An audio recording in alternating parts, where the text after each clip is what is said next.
আসসালামু আলাইকুম সুপ্রিয় দর্শক। একই সঙ্গে গাজা এবং ইসরায়েলের সাধারণ মানুষের ভেতরে আনন্দ উচ্ছ্বাসের বন্যা বয়ে যাচ্ছে। কেন? কারণ হামাসের সঙ্গে ইসরায়েলের যুদ্ধবিরতির একটি চুক্তি ইসরায়েলের পার্লামেন্টে রেটিফাইড হয়েছে বা অনুসমর্থন হয়েছে। অর্থাৎ সহজ করে বললে এই যুদ্ধবিরতির কনসেপ্টটিকে গ্রহণ করা হয়েছে। তাতে বলা হয়েছে যে আগামী ২৪ ঘন্টার মধ্যে এই যুদ্ধ বন্ধ হবে, থেমে যাবে। কোনো রকম হামলা ইসরায়েলের তরফ থেকে করা হবে না এবং এই ২৪ ঘন্টা পার হয়ে যাওয়ার পর যেই ৭২ ঘন্টা সময় রয়েছে, ওই ৭২ ঘন্টার ভেতরে সব জিম্মিদেরকে মুক্তি দিয়ে দেবে হামাস। ধারণা করা হয় যে ৪৮ জন জিম্মি এখনো হামাসের কাছে রয়েছে। তাদের মধ্যে ২০ জন জীবিত রয়েছে, ২৬ জন মারা গেছেন, মানে তাদের মরদেহ অথবা দেহাবশেষ হস্তান্তর করতে হবে এবং বাকি দুজনের ভাগ্যে কি ঘটেছে সে ব্যাপারে কোনো বিস্তারিত তথ্য বা ধারণা কেউ দিতে পারে না।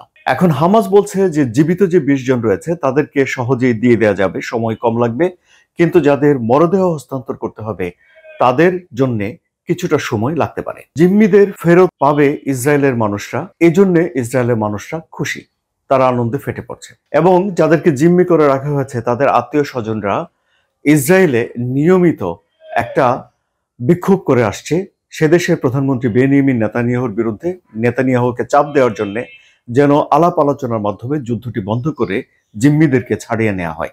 তারা বরাবরই বলে আসছিলেন যে যুদ্ধের মাধ্যমে জিম্মিদেরকে ছাড়ানো যাবে না। এখন ওখানে তারা বিক্ষোভ করতেন প্রতি শনিবারে এবং ইসরায়েলের তেল আবিবে একটা জায়গার নামই হয়ে গেছে হোস্টেস স্কয়ার, মানে জিম্মিদের স্কয়ার, একটা রাস্তার জায়গা, সেখানে তারা জড়ো হতেন। আপনারা জানেন যে ২০২৩ সালে হামাস একটা আক্রমণ করেছিল ইসরায়েলে, যেখানে ১২০০ ইসরায়েলি মারা গিয়েছিল এবং তখন হামাস ২৫১ জন জিম্মিকে ধরে নিয়ে এসেছিল। ২ দফা যুদ্ধবিরতি হয়েছিল এবং তখন অনেক জিম্মিকে ছেড়ে দেওয়া হয়েছে, অনেক জিম্মি মারা গেছে। সর্বশেষ এই ৪৮ জন জিম্মি এখনো হামাসের কাছে আছে। ইসরায়েলের প্রধানমন্ত্রী বেনিয়ামিন নেতানিয়াহু তখন হামাস নির্মূল করা এবং জিম্মিদের ছাড়িয়ে আনার ঘোষণা দিয়ে একটা সর্বাত্মক যুদ্ধ ঘোষণা করেছিলেন। সেই যুদ্ধটির নৃশংস হয়ে উঠেছিল এবং সেই যুদ্ধের ফলে, আক্রমণের ফলে গাজায় ৬৭,০০০-এরও বেশি মানুষ প্রাণ হারিয়েছে, যাদের অর্ধেকই নারী এবং শিশু বলে জানা যাচ্ছে। এখন গাজার মানুষের জন্য এই যুদ্ধবিরতি বেঁচে থাকার নতুন এক আশা। তারা সেখানে না খেয়ে মারা যাচ্ছিল, তারা সেখানে ইসরায়েলের সেনাবাহিনীর গুলিতে মারা যাচ্ছিল, তারা সেখানে ত্রাণ আনতে গিয়ে মারা যাচ্ছিল এবং তাদের বাড়িঘর গুড়িয়ে দেওয়া হচ্ছিল, লাখো মানুষ বাস্তুচ্যুত হচ্ছিলেন এবং সেটা একটা মানবেতর দুর্ভিক্ষের জীবন সেখানে ছিল। এখন এই যে যুদ্ধবিরতি হচ্ছে, তাতে করে আশা করা হচ্ছে যে পরিস্থিতি বদলাবে, সেখানে ত্রাণ প্রবেশ করবে, মানুষজন খেতে পাবে, মানুষজন শান্তিতে থাকবে। ফলে গাজার মানুষজন এই জন্য সেখানে উচ্ছ্বাস প্রকাশ করেছে। হামাস বলছে যে এই যুদ্ধের অবসান করার জন্য তারা মিশরে যে আলাপ আলোচনা হয়েছে সেই আলোচনায় মধ্যস্থতাকারী দেশগুলো এবং যুক্তরাষ্ট্রের পক্ষ থেকে আশ্বাস পেয়েছে। সুতরাং হামাসের একটা দাবি ছিল যে এই যুদ্ধের অবসান ঘটাতে হবে যুদ্ধবিরতির শর্ত হিসেবে।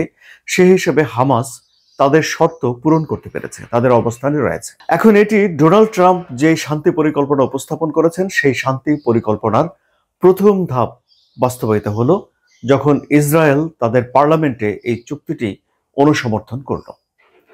কিন্তু এই চুক্তি অনুসমর্থন করেও বেনিয়ামিন নেতানিয়াহু তার সরকারের অংশ কট্টরপন্থী জাতীয় নিরাপত্তা উপদেষ্টা ইতামির বেন গাজির বিরোধের মুখে আছেন। ইতামির বেন গাজির এখনো বলছেন যে যদি হামাসকে ভেঙে দেওয়া না হয় তাহলে তিনি এই বেনিয়ামিন নেতানিয়াহুর জোট কোয়ালিশন সরকারের উপর থেকে সমর্থন তুলে নিয়ে যাবেন এবং এই সমর্থন তুলে নিলে তারা দুজন মন্ত্রী রয়েছে, ইতামির বেন গাভির এবং বেজালেল স্মটরিচ, তারা যদি সমর্থন তুলে নেয় তাহলে সেখানে বেনিয়ামিন নেতানিয়াহু সরকারের পতন হতে পারে। যদিও এই যুদ্ধবিরতির যেই ইস্যু ডোনাল্ড ট্রাম্পের প্রস্তাবের পর হচ্ছে, এখানে বিরোধী দলের তরফ থেকে এক ধরনের সুরক্ষা বেনিয়ামিন নেতানিয়াহুকে দেয়া আছে। অর্থাৎ যদি তারা দুজন সমর্থন তুলে নিয়ে যায়, অতি কট্টরপন্থীরা, তাহলে সেখানে একটা জাতীয় সরকার গঠনের কথা রয়েছে যার মধ্য দিয়ে ২০২৬ সালের অক্টোবরে ইসরায়েলে একটা নির্বাচন অনুষ্ঠিত হবে। গাজার যুদ্ধ, এই যুদ্ধ পরিস্থিতিতে ওখানে আঞ্চলিক সংঘাত তৈরি হয়েছিল। ইরান জড়িয়ে পড়েছে, ইয়েমেন জড়িয়ে পড়েছে, লেবানন জড়িয়ে পড়েছে এবং সেখানকার গাজার পরিস্থিতি, মধ্যপ্রাচ্যের পরিস্থিতি অস্থির হয়ে উঠেছিল এবং এই নিয়ে ইসরায়েলের নিন্দা হয়েছে বিশ্বব্যাপী এত হতাহতের পর এবং পুরো বিশ্বের মনোযোগ গাজার দিকে ছিল। এখন এই যে চুক্তি অনুসমর্থন করা হলো, এই চুক্তির অনুযায়ী ইসরায়েল তার হাতে থাকা ফিলিস্তিনি বন্দীদের, শত শত বন্দীদেরকে মুক্তি দিয়ে দেবে। তারপরেও হামাস এমন কিছু গুরুত্বপূর্ণ বন্দীদের মুক্তি চাইছে ইসরায়েলের কাছ থেকে, যাদেরকে ইসরায়েল মুক্তি দেওয়ার ব্যাপারে এখনো কিছু বলেনি। আরেকটি গুরুত্বপূর্ণ যে বিষয় রয়েছে যুদ্ধবিরতি কার্যকর করার জন্য, সেটি হলো যে ইসরায়েলের সেনাবাহিনী প্রত্যাহার করা।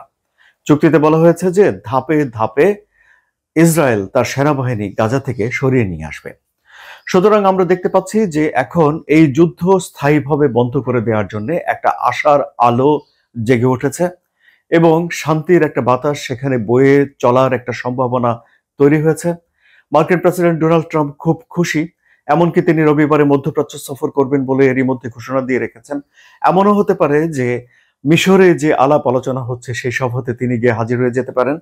মার্কিন প্রেসিডেন্ট ডোনাল্ড ট্রাম্পের জন্য এটি একটি অনেক বড় কূটনৈতিক সাফল্য, কারণ তিনি ক্ষমতায় আসার আগে 24 ঘন্টার মধ্যে রাশিয়া ইউক্রেন যুদ্ধ বন্ধ করার ঘোষণা দিয়েছিলেন এবং তিনি এই ইসরায়েল এবং হামাসের মধ্যে যে লড়াই সেটি বন্ধ করার যে সংগ্রাম সেটিও তিনি শুরু করে দিয়েছিলেন। এমনকি তিনি অভিষেক হওয়ার আগেই এখানে যুদ্ধবিরতি এবং জিম্মিদের ছেড়ে দেওয়ার ব্যাপারে কঠোর হুঁশিয়ারি দিয়েছে, বলেছিলেন তা না হলে পরিস্থিতি নিয়ন্ত্রণে থাকবে না এবং তখন একটা যুদ্ধবিরতি কার্যকর হয়েছিল। কিন্তু 2 মাস পরে এসে ইসরায়েল যুদ্ধবিরতির শর্ত লঙ্ঘন করে আবারও যুদ্ধ শুরু করে দিয়েছিল এবং গাজায় ত্রাণ প্রবেশ করা বন্ধ করে দিয়েছিল। এখন আমরা দেখতে পাচ্ছি যে বেনিমিন নেতানিয়াহুর উপরেও ডোনাল্ড ট্রাম্প যথেষ্ট পরিমাণে চাপ প্রয়োগ করেছেন। এমনকি অনেকে বলছেন যে তার ধৈর্যচ্যুতি ঘটেছে, ফলে তিনি ইসরায়েলকে চাপ দিয়েছেন। এখন ইসরায়েলও ডোনাল্ড ট্রাম্পকে আমন্ত্রণ জানিয়েছে যে তাদের দেশের পার্লামেন্টে গিয়ে যেন ডোনাল্ড ট্রাম্প একটা বক্তৃতা দেন। যদি ডোনাল্ড ট্রাম্প ইসরায়েল সফর করেন এবং তাদের পার্লামেন্টে বক্তৃতা দেন, তাহলে 2008 সালের পরে তিনিই হবেন মার্কিন প্রেসিডেন্ট যিনি এই কাজটি সেখানে করতে যাচ্ছেন। আবার মার্কিন প্রেসিডেন্ট ডোনাল্ড ট্রাম্পের এই যে নোবেল পুরস্কার পাওয়ার একটা ইচ্ছা রয়েছে এবং এখন তিনি এই তার সাফল্যের পালক হিসেবে এই যে যুদ্ধবিরতির চুক্তি হলো সেটি তিনি তার মাথার মুকুটে পরে রাখবেন এবং সবাইকে এই বিষয়ে বলবেন, সেটি জানা যাচ্ছে। সুতরাং মূল কথা হলো যে ইসরায়েলের পার্লামেন্ট একটা যুদ্ধবিরতি চুক্তিকে অনুসমর্থন করেছে, যার অংশ হিসেবে আগামী 24 ঘন্টার মধ্যে ইসরায়েল হামলা করা সম্পূর্ণভাবে বন্ধ করে দেবে গাজার মানুষদেরকে এবং এই 24 ঘন্টা পার হয়ে যাওয়ার পরবর্তী 72 ঘন্টার মধ্যে হামাসকে তাদের হাতে এখনো জিম্মি হয়ে থাকা 48 বন্দীর যে 20 জন জীবিত আছে তাদেরকে ছেড়ে দেয়া এবং বাকিদের মরদেহ বা দেহাবশেষ হস্তান্তর করতে হবে। এবং মজার ব্যাপার হলো যে যখন যুদ্ধবিরতি হয় তখন হিসাব নিকাশ হয় যে কোন পক্ষ জয়ী হলো, কোন পক্ষ হেরে গেল। আর এখানে আমরা দেখতে পাচ্ছি দুই পক্ষের সাধারণ মানুষ খুশি হয়েছে। দুই দেশেই উৎসব চলছে সাধারণ মানুষের মধ্যে। হামাস এবং ইসরায়েলের বেনিয়ামিন নেতানিয়াহু তারা কি ভাবছেন, তাদের মাথার ভেতরে কি চিন্তা ঘুরপাক খাচ্ছে, সে আলোচনায় এখন আর গেলাম না। কারণ ডোনাল্ড ট্রাম্পের যে 20 দফা পরিকল্পনা রয়েছে তার প্রথম দিকের দফাগুলো বাস্তবায়িত হচ্ছে, কিন্তু পরের দফাগুলো তো রাজনৈতিক, কূটনৈতিক, অর্থনৈতিকভাবে অত্যন্ত গুরুত্বপূর্ণ। কারণ সেখানে রয়েছে হামাসের ভবিষ্যৎ নির্ধারণের বিষয়, হামাসের হাতে অস্ত্র থাকবে কিনা, গাজার শাসন ক্ষমতার কাছাকাছি হামাস থাকবে কিনা, গাজা কোন ব্যবস্থায় পরিচালিত হবে, কার অধীনে পরিচালিত হবে, গাজা উপত্যকা 2 রাষ্ট্র সমাধান থেকে সরে যাবে কিনা, এসব নানান বিষয়। ইসরায়েলের দিক থেকে ইসরায়েলের জাতীয় নিরাপত্তা রক্ষা করা, ইসরায়েল তার নিজস্ব এজেন্ডা বাস্তবায়নের সঙ্গে এই চুক্তিকে মিলিয়ে দেখা, এরকম নানান বিষয়গুলো সামনে রয়েছে যেগুলো অত্যন্ত জটিল, কুটিল এবং অনেক বিষয় সম্পর্কিত। এবং সেখানে যদি ভুল হয় তাহলে আবারও বড় ভুলের পথে চলে যেতে পারে মধ্যপ্রাচ্য। কিন্তু এখন আপাতত এই যে যুদ্ধ বন্ধ হচ্ছে সেখানে, আক্রমণ বন্ধ হচ্ছে সেখানে, মানুষ উৎসব করছে, আমরাও বরং সেই উৎসবের সঙ্গে সাধুবাদ জানাই। সুপ্রিয় দর্শক, সব তো শুনলেন, আপনাদের কি মত? আপনাদের মতামত কমেন্টে জানান। আলোচনা যদি ভালো লাগে তাহলে সাবস্ক্রাইব করে চ্যানেলের সঙ্গে থাকুন। ধন্যবাদ।